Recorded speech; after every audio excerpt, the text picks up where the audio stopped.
वेद बातमीचा, लढा सत्याचा, निर्भीड पत्रकारितेचा, राजकारणातील महत्त्वाच्या बातम्यांच्या अपडेटसाठी आजच आपल्या YouTube चॅनलला क्लिक करा आणि रोज अपडेट मिळवण्यासाठी चॅनलला सबस्क्राइब करा.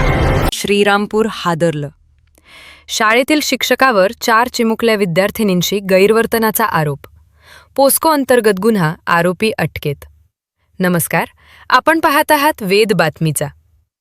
श्रीरामपूर शहरातून एक धक्कादायक बातमी समोर येत आहे.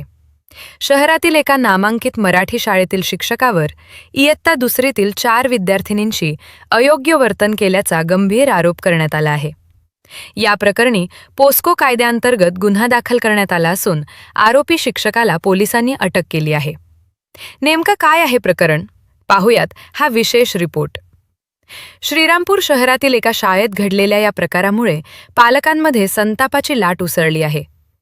सचिन महाजन गोणारकर, वय 35, असे अटक करण्यात आलेल्या शिक्षकाचे नाव असून त्यांची नियुक्ती ऑगस्ट 2025 मध्ये पवित्र पोर्टलमार्फत करण्यात आली होती. ते इयत्ता 2रीच्या वर्गाला अध्यापन करत होते.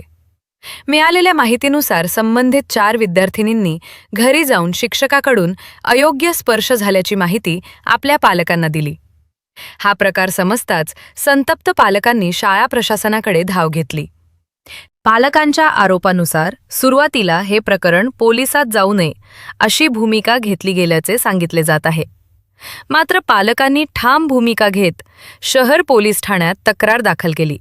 पोलीस निरीक्षक नितीन देशमुख यांच्या मार्गदर्शनाखाली गुन्हा नोंदवण्यात आला असून संबंधित शिक्षकाला अटक करण्यात आली आहे. पुढील तपास सुरू असून विद्यार्थिनींचे जबाब आणि इतर पुरावे गोळा करण्याचे काम सुरू आहे. दरम्यान या घटनेमुळे शहरातील पालक वर्गात भीती आणि संतापाचे वातावरण आहे. शाळांमध्ये विद्यार्थ्यांच्या सुरक्षिततेसाठी अधिक कडक उपाययोजना करण्याची मागणी होत आहे. या प्रकरणाचा तपास सुरू असून अधिक माहिती लवकरच समोर येण्याची शक्यता आहे. वेद बातमीचासाठी राजेंद्र उंडे, श्रीरामपूर.